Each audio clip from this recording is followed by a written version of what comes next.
Leer es una pregunta que nada de lo que yo pudiera decir acá podría responder por completo y saldar, pero sí puedo decir que para mí definitivamente no es leer. Y creo que leer no es aproximarse, revisar o encontrarse pasivamente con las palabras que alguien alguna vez escribió. No. Me parece que es más parecido a un diálogo. Leer es entrar en diálogo. La literatura tiene un poder para generar un territorio en el que eso que un autor o una autora quiso expresar se encuentra y entra en diálogo con eso que nosotros venimos escribiendo con nuestra propia vida, con nuestras experiencias. Si pudiésemos pensar nuestra vida como un libro, podríamos pensar que leer la literatura genera un encuentro entre ese libro que alguien escribió y lo que nosotros venimos escribiendo en el acto de vivir. Y a partir de esa idea de que la literatura y la lectura tienen más que ver con el diálogo que con una actividad pasiva, podemos preguntarnos por qué o de qué forma se nos aproxima la literatura, esta situación dialógica, a lo largo de nuestra formación. ¿Por qué leemos libros de literatura en la primaria, en la secundaria, en la universidad incluso? ¿Por qué leemos en la secundaria aquellos que no se dedican a la palabra, no se dedican necesariamente a la literatura después? ¿Por qué la literatura es una herramienta para acompañar la formación? ¿Y de qué manera un autor o una autora hace ingresar en su obra, en sus libros, su propia experiencia, su propia voz? ¿Cómo aparece en un libro la voz de un autor y cómo aparece en un libro la voz de una autora? Esas son algunas de las preguntas que van a sobrevolar nuestro programa de hoy. Ustedes saben que aquí, en este momento de la programación de Vibra, nos interesa mucho hacernos preguntas y nos interesa poco responderlas de manera absoluta, tajante o acabada. Y también saben que todas las semanas tenemos invitados, invitadas, invitades que nos acompañan en la reflexión alrededor de estas preguntas. Esta semana, en minutos nada más, vamos a tener sentada acá con nosotros a Gabriela Larralde, escritora, docente e investigadora. Ella se dedica fundamentalmente a trabajar con la palabra y lo hace en diferentes formatos, de diferentes formas. Ha publicado libros de poesía como Las cosas que pasaron, Lo que el agua promete y La trama materna, que lo tenemos por acá, La trama materna. Pero también ha escrito libros para las infancias, como Bestiario secreto de niñas malas, un libro hermoso, que enseguida vamos a poder conversar con ella. Mi mamá es un pañuelo, La vida ahora, Pandilla, y esta que es su última novela juvenil, Campo abierto. Así también publicó ensayos como Diversidad y género en la escuela, y novelas como La Pez, novela de 2023 que ganó el premio Estímulo a la escritura a todos los tiempos El Tiempo. Dentro de esta diversidad de géneros y de modos, también Gabriela ha trabajado como guionista coescritora de películas y de series. En esta diversidad hay un eje que está presente en todos sus trabajos, que es su voz como autora. Y hay algunos temas que aparecen una y otra vez en su escritura, como los cuerpos, las sexualidades, las relaciones familiares, las identidades, los deseos que están fuera de la norma, las fugas a lo establecido. Y también cómo esas fugas se traducen en lenguaje, en palabras, en formas de que el lenguaje hable por sí mismo, más allá de los temas particulares. Los libros de Gabriela hablan de diversidad por lo diversos que son entre sí, pero también porque creo que se ocupan bastante de tratar de poner en palabras cosas que a veces nos cuesta poner en palabras. De una manera directa, pero nunca simplificadora. Para entender un poquito más de esto, para ver un pantallazo de a qué nos referimos cuando hablamos de la voz de Gabriela, vamos a ver un fragmento de Lo que el agua promete en la voz de la actriz Julieta Ortega. Confundo cortina con persiana, como si cerrarse fuese lo mismo que correr, como si cerrarse fuese lo mismo que correr. Pero no, para correr se necesitan piernas y brazos, pulmones, una boca que respire, nariz y tiempo. Se necesitan minutos y es preciso alejarnos de ellos. La piel cae sobre los huesos, se estira sobre la calle. Corro en soledad, en la mente, en cada uno de los pasos, sobre dedos de alambre que a veces duelen. Hola Gaby, ¿cómo estás? Bien, muchas gracias por la invitación. Por favor, es un placer tenerte acá. Después de ver esas fotos y ese fragmento, es un lugar muy común decir que una empieza a escribir porque primero es lectora. Y entonces quería arrancar esta conversación preguntándote por qué leer y por qué escribir. ¿Por qué vos empezaste a leer y por qué empezaste a escribir? Sí, creo que primero como un escape, la lectura. O sea, si bien se fomentaba en mi casa, creo que yo encontré ahí un lugar de un poco esconderme y un poco contemplar desde un lugar en donde, viste que cuando vos estás leyendo no te vienen a hablar, no te vienen a decir qué hacer, ¿no? Porque estás leyendo. Entonces, desde esa lectura, que todavía hoy me doy cuenta que lo hago inconscientemente, por ahí estoy en algún lado y estoy con un libro, entonces estoy escuchando y por ahí participo y por ahí no participo, ¿no? Como medio esa posibilidad. Sí, también un espacio de un poco más de intimidad, ¿verdad? De una con lo que está ahí. Recién mencionaba, tenés textos de diferente tipo, ¿no? Poesía, novela, literatura infantil, ensayos. ¿Te aproximas distinto a cada género? ¿Es algo que decidís a la hora de sentarte qué vas a escribir o aparece solo? ¿Y qué empezaste a escribir primero? Sí, creo que aparece solo, creo que cuando aparece como cierta, no voy a decir idea, pero motivación respecto a algo, ya aparece con una forma. La forma inicial igualmente siempre fue la poesía y sigue todavía siendo como un registro poético, como un modo de observar la vida, las cosas, es desde la poesía, en mi caso, seguro.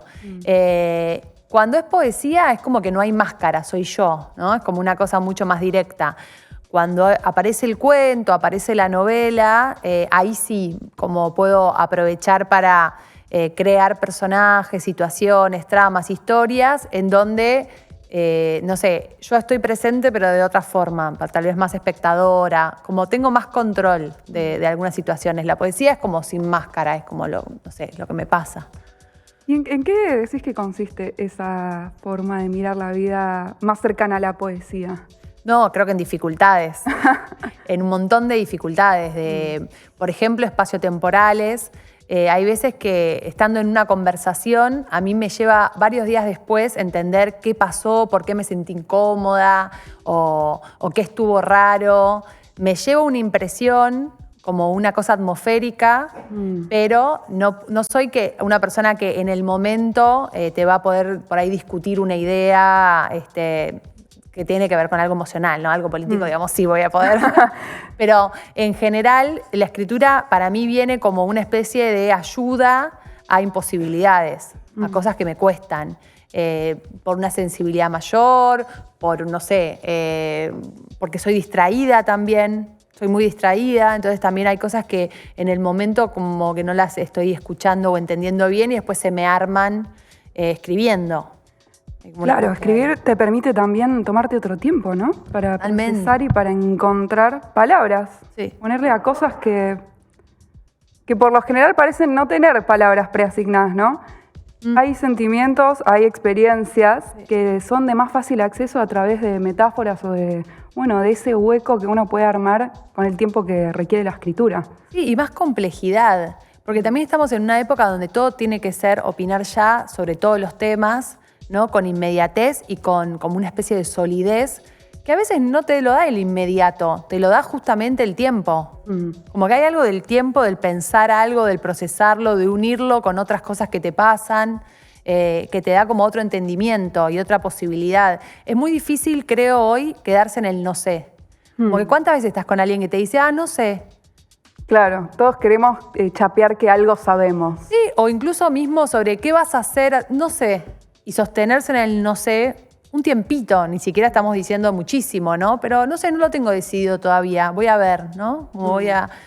Creo que eso es un derecho que deberíamos como seres humanos intentar proteger muchísimo, porque creo que muchas de las cosas que están pasando hoy tienen que ver con alejarnos de la propia humanidad. Como hemos construido un tipo de humanidad que no es humana, que tiene que ver con la tecnología, con los tiempos de la tecnología, con los tiempos de las noticias, con ese tipo de interacciones, con el me gusta, el no me gusta, con la cuestión binaria. Eso no es necesariamente humano. Justamente lo humano tiene muchísimas más capas y complejidad de lo que puede contemplar una máquina. Sí, y pareciera también que hay algo, es una zona incómoda a veces la del no sé, es una zona incómoda la de permitirse esa salida del binarismo o de lo que entra en cajitas, ¿no? Y creo que, bueno, vos trabajás bastante con esa zona incómoda. Trabajás también con esa zona incómoda a la hora de abordar la literatura llamada literatura infantil. Sobre eso te quería preguntar, porque es algo a lo que yo le dedico bastante tiempo, preguntármelo, si acaso existen temas para infancias y temas que son para adultos. ¿Vos qué pensás? Creo que no, temas no. O sea, los temas pueden ser tratados para infancias o para adultos y es lo mismo. Lo que sí creo que existe es un tipo de construcción dentro de la literatura que puede ser para distintas edades lectoras. Que edades lectoras no significa edades concretas de personas, porque de golpe puede haber un niño o una niña con mucho acceso a una biblioteca, a lectura, con mediación de por medio, que puede leer a los 8 años, no sé, La Metamorfosis de Kafka, o a los 10, digámoslo, y por ahí otra persona lee el mismo libro a los 25 años. Claro. A mí me pasa que libros míos en algunas escuelas lo leen en primer grado y el mismo en tercer grado lo leen otras. Claro, dependiendo de en cuál está el contexto social, de lo que la docente considera, la mediación, digamos, eso como varía mucho. Entonces, en ese sentido, hay un amplio margen, pero sí es cierto que hay algunas categorías con las cuales podríamos decir, bueno, esto podría llegar a ser para una edad lectora de entre 6 y 10 años, 8 años. Después hay una cuestión de mercado, que las editoriales segmentan por edades porque de esa manera es más fácil para los docentes justificar a las familias que ese libro corresponde para tal grado. Pero es una cuestión de negocios, digamos, no tiene que ver con la literatura en sí. Claro, porque me da la sensación que cierta reticencia que hay, por ejemplo, con la implementación de la ESI en las escuelas y la posibilidad de que algunos libros ingresen a las escuelas, tiene que ver con la idea de que hay asuntos que son para adultos y a veces incluso esos mismos asuntos que están incluidos en estas literaturas infantiles son asuntos que los adultos tampoco terminan de tramitar de manera acabada, digamos, ¿no? Como si hubiese cosas que tanto las infancias como los adultos nos pasamos reflexionando y debatiéndonos toda la vida, como la identidad, por ejemplo. Totalmente, porque además lo que hay que entender es que no es que la ESI vino a traer temas que no estaban en la vida de los chicos, de las chicas y los adolescentes. Eso seguía estando y sigue estando. Y no tener la ESI, en realidad, comunicaba. Lo que comunicaba era, de esto no se habla, esto da vergüenza, no preguntes acerca de esto, no pidas ayuda, pero comunicaba. El silencio comunica. Lo que la ESI viene a decir es, bueno, toda esa comunicación o educación que estaba bajo las sombras o pendiente de un profe o una maestra que por ahí era medio piola y se acercaba y podía hablar, bueno, que eso sea instrumentado, que los docentes sean capacitados, que haya compra de materiales y que haya un programa que cubra que todos esos aspectos estén dentro de la escuela de forma transversal y bajo lineamientos preparados por profesionales, que no es lo mismo que lo que yo opino, que lo que vos opinás o lo que a vos te parece. No, claro, claro. Y que pueda ser entendido como una responsabilidad por parte de la institución y también como un derecho, el acceso a la lectura, ¿verdad? Totalmente. Te escuché decir alguna vez que para vos leer puede generar una revolución. o puede ser un acto revolucionario. Quería que charlemos un poco de eso también. Bueno, es una gran frase de María Teresa Andrueto, nuestra escritora cordobesa, ganadora del premio Chris Andersen. Es una gran autora amiga que ha dado muchos textos muy interesantes respecto a la literatura. Por ejemplo, tiene uno que se llama Literatura sin adjetivos, que habla sobre literatura infanto-juvenil, pero ella dice que, bueno, al decir literatura infantil, cargamos a literatura de algo infantilizado, como la idea de inacabado, de que es una instancia en la vida, ¿no? Claro. Entonces, por ejemplo, la materia que yo doy en la UNA, en la Universidad Nacional de las Artes, se llama Narrativas para las Infancias. Bueno, claro, no infantil, ¿no? Literatura infantil. Exacto. Pero porque hay mucha carga respecto a la literatura infantil, a los escritores o escritoras que a la vez escribimos para infancias, ¿no? Como si fuera un género menor todavía aún, o como si tuvieses que tener hijos para poder escribir, ¿no? Como se tiene como esta idea de la escritora abuelita que va a las escuelas. Yo cuando voy a las escuelas como que entro... Y se sorprende. ¡Ay, es joven! ¿Qué pasa? No soy lo que esperaba, ¿no? Y a veces juego un poco con eso. O entro y me pongo a hacer otra cosa, como que no soy la escritora. Y digo, ¿cuándo viene la escritora? ¿No? Y bueno, pasan cosas muy divertidas alrededor de los prejuicios que hay sobre la literatura infanto-juvenil. Claro, pensaba también en la idea del adultocentrismo, ¿no? ¿Pensás que eso, bueno, evidentemente eso tiñe la labor de alguien que escribe para infancias, pero ¿pensás que hay como otros espacios, instancias, territorios que son menos adultocentristas? Bueno, lo que pasa es que la literatura infanto-juvenil ha tenido como siempre el karma de la pedagogización. Claro. ¿No? Desde aquellas fábulas retomadas por algunos autores como los hermanos Grimm, todo, que todo cuento tenía una moraleja. Claro, algo que te querían bajar línea. Claro, exactamente. Bueno, esta historia para tal cosa. Y después eso, durante el menemismo sobre todo, hubo también un tema muy tremendo que eran los textos que tenías para leer y la consigna que tenías que responder abajo respecto de ese cuento, para ver si habías entendido lo que el autor había querido escribir. Claro, el como autor si fuese una sola cosa. Pero ni sabemos lo que quisimos decir, o sea, muchísimas veces. Como que miles de veces vienen lectores y me dicen, sí, porque en el texto tuyo dice tal cosa y tal cosa, nunca lo había pensado y tiene toda la razón. Y también ese es el riesgo que uno corre como autora. El mayor riesgo para mí como autora es que yo escribo algo que sé que va a ser leído en un montón de planos desnudándome, que yo no sé hasta dónde eso va a llevar. Porque realmente uno no puede controlar lo que escribe en profundidad.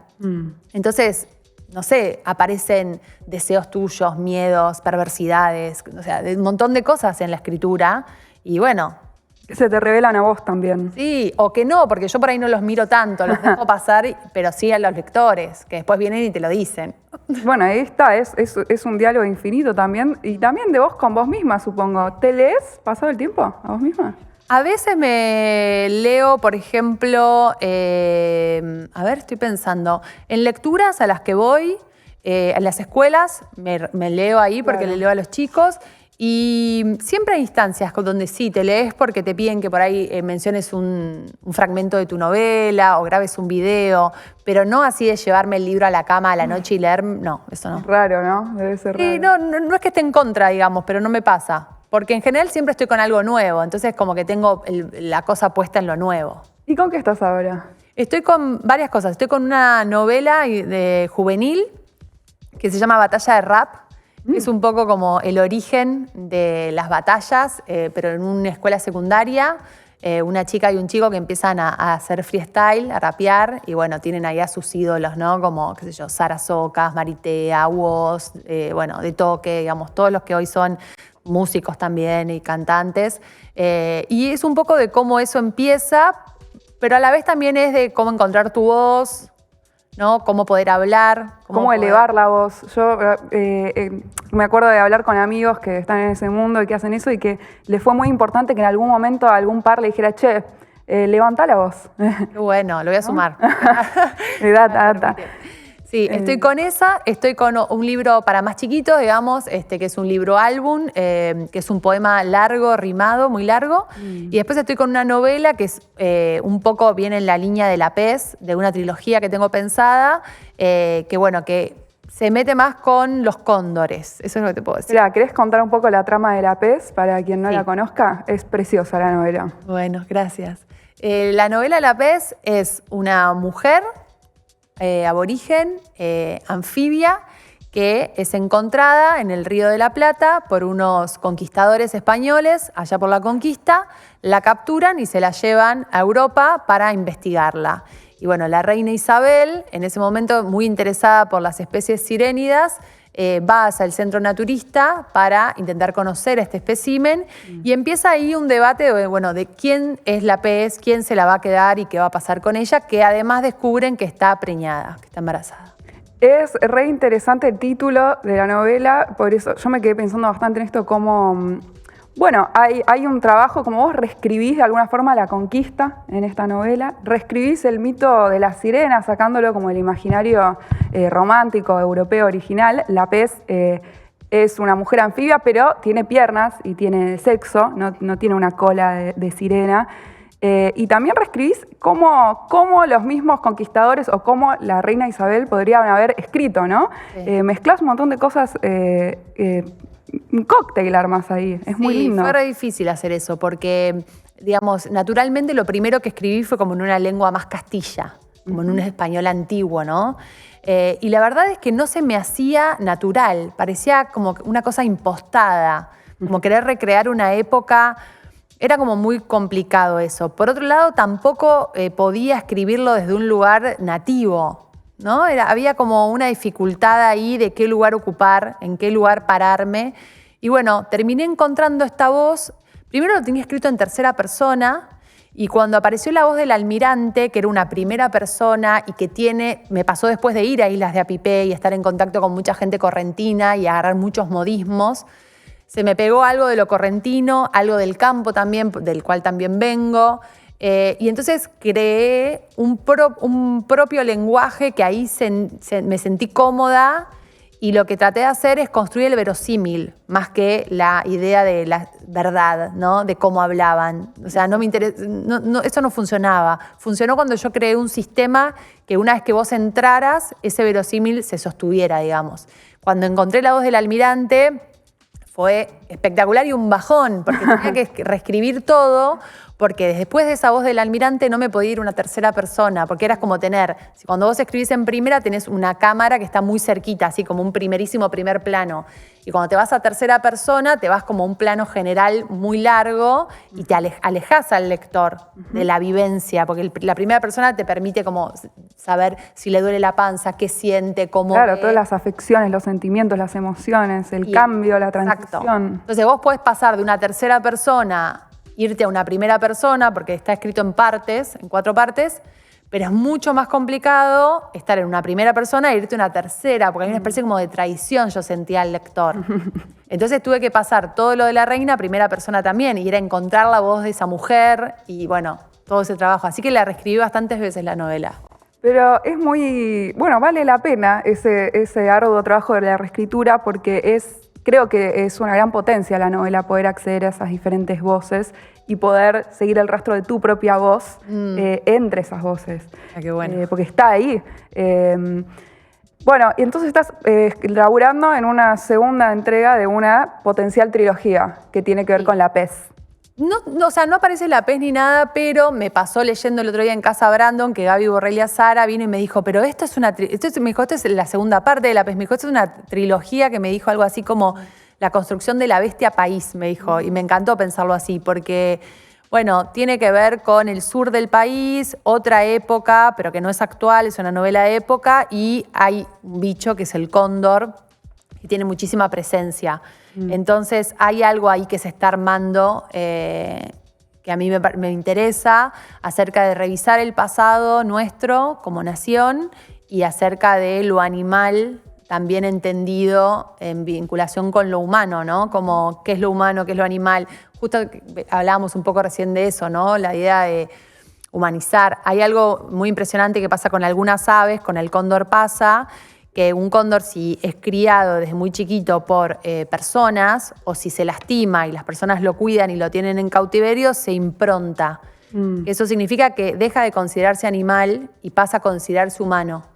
Y no puede salirse de eso. Hay algo de la idea de la domesticación también, que pensaba mucho en esa palabra mientras leía La Pez, y pensaba en El Principito, ¿no? Esta idea de domesticar a alguien o a otro ser que tiene... ¿cómo pensar la domesticación sin el sometimiento también? Claro. Es una ardua tarea que tenemos todos y todas, me parece. Y sí, es sometimiento. Y lo que pasa un poco encima, además de lo de la domesticación, que es una forma, pero esto de la improntación, que es otra forma, es que el animal ya no puede considerarse animal. Se considera humano, entonces no puede estar con sus pares. No puede ser soltado otra vez a su hábitat porque ataca a sus pares. Y creo que hay algo de nuestra sociedad en este momento que estamos bastante improntados. Improntados por la tecnología, ¿no? Y sí, y por lógicas políticas del odio, digamos, que digamos, en la naturalidad de la vida hace que no podamos convivir con otros. Nos hemos alejado, para mí, del humano, de la idea de la humanidad, porque si vos estás cerca de lo que se entiende por ser humano, vos no podés no sentir dolor porque otra persona esté siendo perjudicada. O porque a otra persona le estén infringiendo dolor. Todo lo que está pasando con la comunidad LGBT, bueno, con las mujeres, con los jubilados, digo, hay una cantidad, ¿no?, de temas que podríamos nombrar que son muy dolorosos para un montón de gente. Y si vos no sentís dolor por eso, yo creo que algo del humano se te fue, se te escapó en algún momento. Sí, hay como una especie de blindaje también, y a la posibilidad de participar en lo social está muy anclada en entender al otro como un par, ¿no? Y como un espejo también, a quien te puedes acercar. Y creo que estaba bueno esto que traes, porque la oposición entre humano y tecnología creo que está marcando bastante los tiempos que corren y los tiempos que vendrán, y hay algo de poder volver hacia atrás para observar qué de lo humano hay en lo animal y qué de lo animal hay en lo humano, también con un anclaje territorial fuerte. Pienso también en conocer los nombres de nuestros ríos, los idiomas que se hablaban acá, la flora, la fauna. Bueno, que es un cóctel súper interesante. Vas a estar en la Feria del Libro Infanto Juvenil, ¿puede ser? Sí, voy a estar dando un taller, ya tengo fecha, el sábado 2 de agosto, que es el último fin de semana. Voy a dar un taller, que todavía no tengo el horario. Creo que va a ser con Minga, el libro de Planeta, o con Pica, el nuevo, que está ahí por salir. Pica todavía no salió. Atenti, Así que si sale Pica, saldrá taller con Pica, y si no, con Minga, que me gusta mucho hacer talleres con infancias, lo disfruto un montón. La pasamos bien. Lo haces seguido, sí, ¿no? Lo hago seguido y cada vez más voy sin libreto. No, antes yo iba con una idea de voy a hacer esto, voy a leer. Y ahora cada vez más voy y veo quiénes están, qué pasa, hago un par de preguntas o hago algún chiste medio sonso, y ahí veo qué es lo que pasa y tomo de lo que pasa para dar el taller. Y los chicos se dan cuenta cuando vos no venís con el cassette, ¿viste? De lo que hay que hacer. Sí, cuando es más como, ¿viste cuando vos te juntabas con un amigo en tu casa, una amiga en el colegio? Sí. No sabías qué ibas a hacer. No, claro, eso era lo más... Eso es jugar. Claro. Ahora es no saber qué vas a hacer hasta que te encontrás con el otro, y en el encuentro sale qué haces. Muy hermoso. Bueno, ahí tenemos algunas imágenes de vos en talleres de infancias. Además, debe ser refrescante estar en contacto con las infancias en ese sentido, de que ellos y ellas saben mejor que nadie cómo jugar, ¿no? Y a veces nosotros en nuestro universo de quehaceres nos olvidamos, vamos con el libreto a todos lados. Sí, y también hay un montón de riesgo cuando trabajás con niños y tomar las diversidades que tienen. ¿Viste? Ahí se ve muy rápidamente los hogares, las escuelas de donde vienen, qué transitan, en qué dolor están. Se cree que la infancia es un lugar en donde los niños son felices y donde nada les pasa. La infancia es tremenda, es terrible. Lo decía Mariana Walsh, releyéndola ahora. Ella dice, es mentira. En la infancia te descubrís un montón de cosas. Descubrís que existe la muerte, descubrís que existen las enfermedades. Tus amigos se van, no sé, ves que tu mamá o tu papá no están tan presentes, que tu hermano le dan más que a vos. Hay un montón de cosas. O que otro niño le dan más que a vos, sí. Sí, o que vos no podés irte de vacaciones y el otro sí puede irse de vacaciones. No sé, hay un montón de cosas que pasan en la infancia, y cuando vos das un taller y de golpe abrís el lugar sin consigna a que algo de eso se exprese, aparece todo. Y es hermoso porque bueno, estás ahí vos para acompañar eso y tenés que estar siempre viendo de qué manera acompañás sin direccionar, ¿viste? Sobre qué es lo que tienen que hacer. Porque también están acostumbrados a que siempre les digan qué hacer y a que los vean como recipientes vacíos que hay que llenar y no como sujetos que se están construyendo. Claro, y que también tienen para devolver en ese intercambio. Pero ni hablar. O sea, quédate tranquila que la más favorecida después de esos talleres soy yo, salgo yo. Dijiste hace un ratito que a veces te dicen cosas de tus propios libros que te revelan algo. ¿Hay algo que alguna infancia te haya dicho que recuerdes? Sí, se enojan aparte. Se enojan, me pasa en escuelas que viene alguno, ¿viste? Y te dice, no, pero para mí el final tenía que ser. Una vez uno vino con un capítulo que había escrito final para decirme que faltaba un capítulo. Ah, te escribió el capítulo final. Precioso. Sí, de lo que faltaba. Y después, alguna cosa más reveladora, bueno, sí, que te descubren. Por ejemplo, en el de Niñas Malas, en varias cosas me dijeron, pero esto lo hacías vos. En Niñas Malas. Sí, en el de Niñas Malas, que son acá, que es chicas como que hacen cosas. Una especie de catálogo. Bueno, otra vez acá la idea de la bestia, ¿no? Bestiario de Niñas Malas. No me he dado cuenta. Ahí va. Bestiario secreto de Niñas Malas. Es como una especie de catálogo de diferentes niñas con unas ilustraciones preciosas. Sí, divinas, de Miriam Camero Sierra. Bueno, esto que vos decís es clave porque me acuerdo que en un momento yo tenía un poco de duda cuando estaba escribiendo La PES sobre este registro extraño y hablé con Gaby Cabezón Cámara, que escribió la contratapa y que es muy amiga y muy generosa. Y ella un día me dijo, como no te preocupes tanto por el libro, me dijo, pensá en la obra. Me dijo como... Y yo ahí entendí algo, que si uno es fiel a uno mismo y sigue aquello que no entiende bien, pero que viene de adentro de uno, después los libros se comunican entre sí. Y es lo que vos acabas de decir. Yo ni me he dado cuenta de lo que estás diciendo, pero dijiste bestiario y es lo que me dijo Gaby y la otra Gaby también. Y es como, bueno, claro, bueno, ahí hay un caballo en la otra tapa. Evidentemente, si uno intenta estar cerquita de uno mismo, después la obra entre sí se comunica. ¿Vos, sobre vos, a veces pensás como una bestia? ¿O como un animal? Bueno, a mis hijos les digo bestias, a las besties, sí, son bestias. Las besties. Sí, es que los niños son pequeñas bestias, en realidad, que nosotros, la escuela, digo, la iglesia, si es que van. Vamos a ordenar. Vamos, sí, como, y si yo soy una bestia, bueno, debo ser medio bestia, ¿no? La verdad que no sé. No sé si soy bestia, pero sí hay algo que me pasa con la ley. Sí me pasa algo con las reglas de que en general, si vos seguís todas las reglas que te imponen, cualquier persona además, porque viste que desde que sos niñito viene cualquiera, el vecino, a decirte esto se hace así o se hace asado. Si vos seguís todo eso que te dicen, es muy difícil encontrar una voz propia. Te borrás. Y claro, es como que también, viste, cuando vas al asado y todos están hablando de la serie que hay que ver, y de la cosa que hay que ver, y de Todos tal hablan de lo cosa mismo. que hay que ir, y todo, tenés un decálogo de todas las cosas que hay que hacer. Entonces, yo a veces cuando tengo así compañeros que vienen a mi taller y que charlamos, les digo como persigan sus obsesiones tontas, irrelevantes, que a nadie le importe. Eso es lo que mejor te puede pasar como persona, ni siquiera como autor. Poder hacer ese recorrido personal que en una época en donde supuestamente se valida la diversidad, en realidad todo el tiempo nos están intentando homogenizar. Esto es lo real. Porque también, digo, se habla de la diversidad, sino como de género, y hay diversidad de consumos, de prácticas, microdiversidades en el día a día. Bueno, todo eso hay un borramiento de que estemos todos haciendo lo mismo, que es esto, que es el me gusta o no me gusta. Sí, accedemos como a un catálogo diverso y después todo lo que queda por fuera de eso pareciera que es como vos decís, que no le importa a nadie, que es inútil, que qué sé yo. Pero en definitiva es lo que nos permite construir un castillo interior, ¿no? Para encontrarnos a nosotros. Totalmente, pero aparte ves la vida distinto. No es lo mismo decir, mira, hay un gato en el árbol ahí del balcón de casa, que decir hay un gato en el níspero.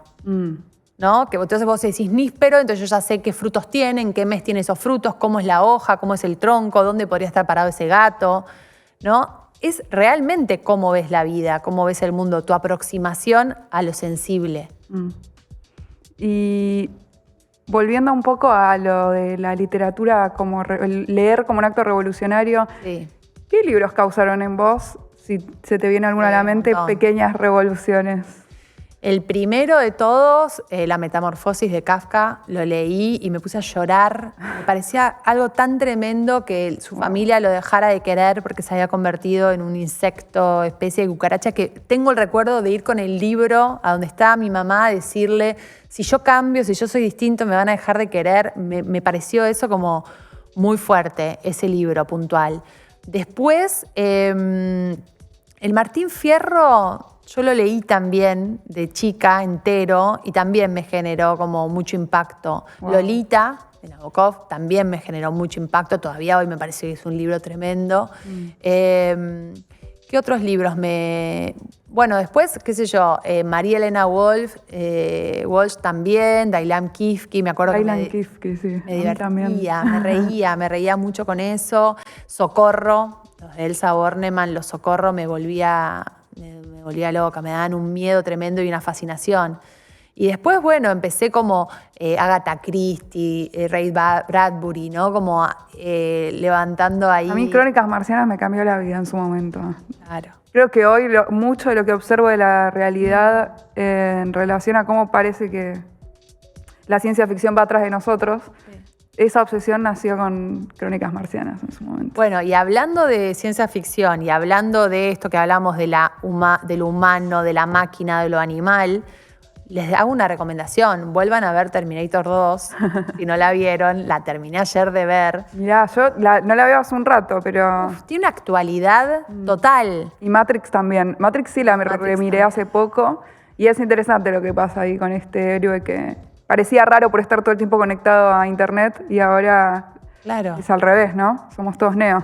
Total, sí, ¿no? Y Terminator tiene una frase tremenda que termina diciendo, perdón, voy a hacer un spoiler, pero que termina diciendo si una máquina puede entender lo humano, dice, tal vez todavía haya esperanza en la humanidad. Es la última frase que dice. Y digo, hoy lo que pasa con ChatGPT, que lo veo en los mismos estudiantes y en adolescentes que me cuentan cómo lo usan y cómo trabajan con eso, y lo he visto en funcionamiento, es realmente muy impresionable. ¿Te parece muy peligroso para el ámbito pedagógico educativo la IA, ChatGPT, o pensás que hay suficientes herramientas como para que no deje de ser una herramienta más? No me parece peligroso, sí me parece atendible y me parece que faltan los recursos para que eso sea más atendible en mediadores. Digo, así como se hicieron capacitaciones de ESI y se siguen haciendo, hay que hacer capacitaciones a docentes respecto al uso de la tecnología. Por supuesto, digo, tienen que saber usarlo y tienen que saber que sus alumnos lo van a usar y tienen que encontrar ahí el modo. Yo creo que igualmente la enseñanza hoy, digamos, siendo que tenés todo, entre comillas, ¿no? En Google, en ChatGPT o en lo que sea, y que cada vez vas a tener más, creo que lo que se tiene que fortalecer mucho más es que la enseñanza es como... Vos lo que enseñás es una potencia, son las ganas de hacer algo y cómo hacer eso, ¿no? Más que el contenido en sí. Parece que el contenido en sí... La información, digamos, está toda ahí, es otra cosa. Y yo me acuerdo cuando llegó Encarta 98 y fue como una tragedia que nuestros docentes... ¿Querés contar? Porque yo no llegué a eso, pero... Encarta 98, se están riendo ahí atrás. Si se habrán hecho resúmenes con Encarta 98. Eran unos CDs que en algún momento salieron, bueno, en el 98, ponele que acá habrán llegado en el 99, 2000, que eran entradas como de diccionario enciclopédicas sobre distintos temas. La guerra de Troya, tenías Primera Guerra Mundial, Segunda Guerra Mundial, distintos temas, pero muchísimos temas, ¿no? Claro, Botánica. una gran enciclopedia. Una gran enciclopedia, pero virtual. Entonces, para hacer los trabajos prácticos, copiabas eso, lo pegabas en un archivo Word, porque aparte te pedían que lo hagas en computadora, como un modo.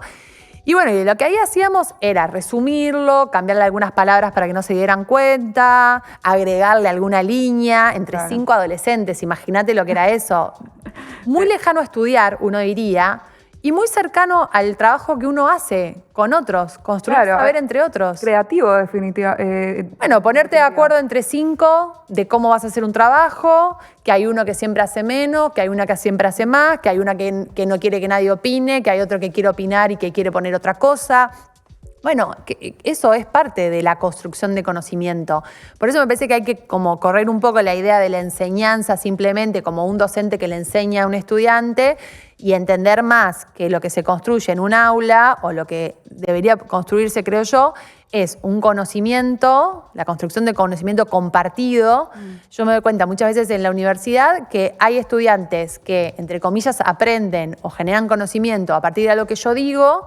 Hay otros que llegan a ese lugar a partir de lo que un compañero dice o hace.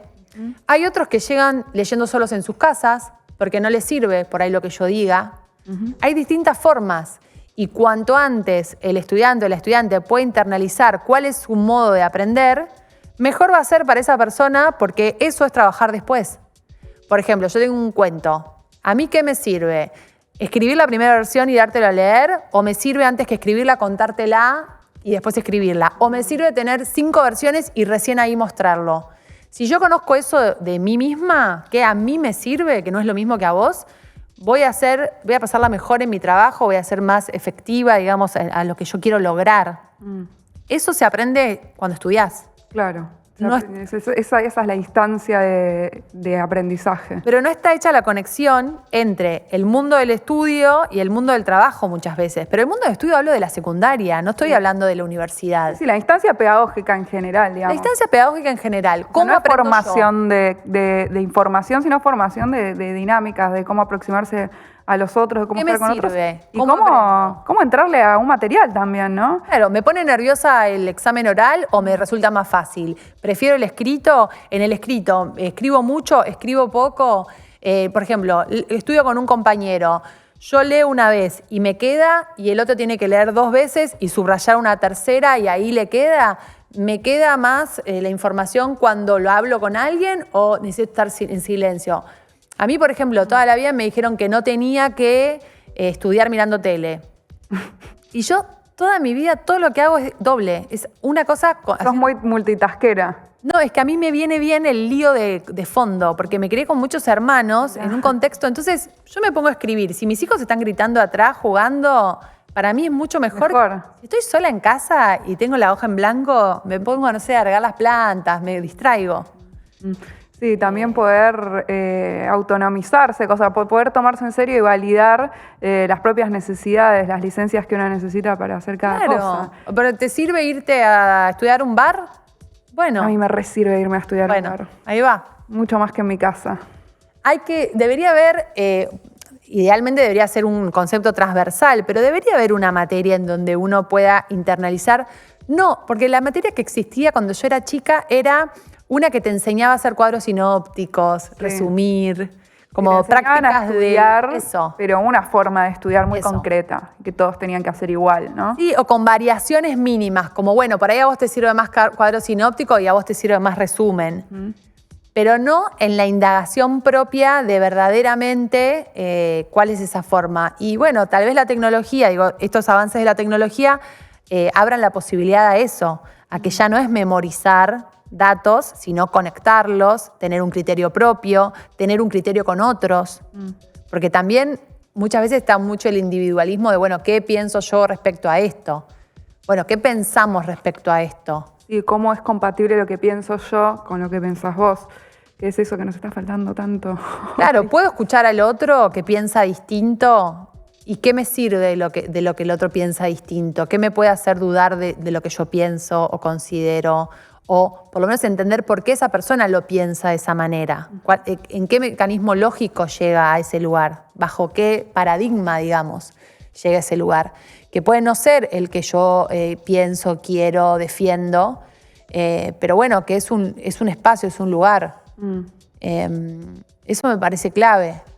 Es espectacular. Yo sigo pensando en cómo abordé, digamos, nuestra conversación hoy, que es como, bueno, la literatura y los libros tienen muchísimo para ofrecernos en ese sentido. También aprendemos a través de, como vos decías recién, bueno, leí Kafka y de pronto me pregunté una pregunta fundamental. Si me transformo en cucaracha, ¿me seguirías queriendo, mamá? ¿No? Sí. Y nada, qué valioso es pensar cómo eso se vuelca en un espacio de pedagogización para infancias y también para adultos, que me parece que estamos, insisto, toda la vida tratando de entender eso mismo sobre nosotros mismos. Digo, a veces cambias de trabajo y al nuevo trabajo, periodo de adaptación, tenés que ver cómo te manejas en esa nueva estructura. Sí, totalmente. Bueno, Gaby, muchas gracias por venir, por conversarnos. Repito, para quienes estén interesados en ir, Gaby va a estar en la Feria del Libro Infanto-Juvenil. Todavía no sabemos hablando de qué libro, ¿verdad? No está segura todavía de qué libro. Me van a matar en la editorial. Pero estoy haciendo el cambio. Minga. Minga. Sí. Minga el sábado 2 de agosto, sí. ¿Verdad? Esto es en el Palacio de la Libertad, en la capital federal. El nuevo Palacio de la Libertad es ex Centro Cultural Kirchner. Para cerrar esto, nos vamos a ir con algo muy hermoso, que es un tráiler de La Pez, tu novela 2023, de la cual hemos estado hablando, para que se queden con ganas de leerla si aún no la han leído.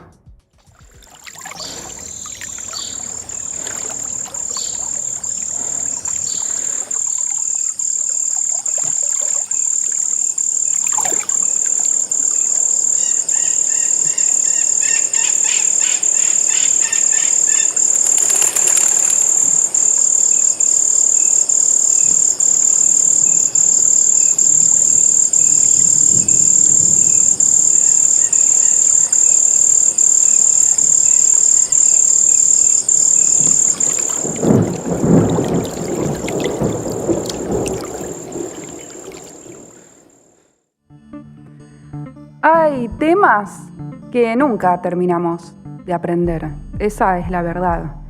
¿Cuánto nos parecemos a una bestia? ¿Cuánto a una máquina?